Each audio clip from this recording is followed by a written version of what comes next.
महाराष्ट्र राज्य खादी व ग्रामोद्योग मंडळ आणि भारत सरकारच्या सूक्ष्म, लघु व मध्यम उद्योग मंत्रालयाच्या संयुक्त विद्यमाने पंतप्रधान विश्वकर्मा योजनेअंतर्गत राज्यस्तरीय प्रदर्शन व विक्री मेळाव्याचे उद्घाटन कर्वे रोड येथील सोनल हॉल प्रदर्शन सेंटरमध्ये संपन्न झाले।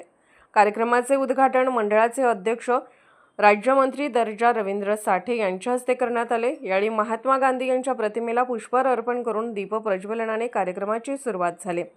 दिनांक 13 ते 15 फेब्रुवारी दरम्यान आयोजित या 3 दिवसीय प्रदर्शनात सुतार, लोहार, सुवर्णकार, कुंभार, चर्मकार, शिल्पकार, शिवणकाम, बुटीक आदी क्षेत्रातील 67 विश्वकर्मा कारागिरांनी सहभाग घेतला आहे। कोल्हापुरी चप्पल, पर्स, बुटीक, साड्या, गारमेंट्स व आकर्षक दागिने यांना विशेष प्रतिसाद मिळत आहे। उद्घाटन प्रसंगी साठे यांनी लोकल फॉर व्होकलच्या माध्यमातून कारागिरांनी दर्जेदार उत्पादने तयार करून देशांतर्गत व आंतरराष्ट्रीय बाजारपेठेत स्थान मिळवावे असे आवाहन केले। तसेच नरेंद्र मोदी यांच्या स्टार्टअप इंडिया व मेक इन इंडिया व विश्वकर्मा योजनेमुळे कारागिरांना मोठी संधी उपलब्ध झाल्याचे त्यांनी नमूद केले। एबीपी न्यूज नेटवर्कसाठी प्रतिनिधी सदानंद शेवाळे।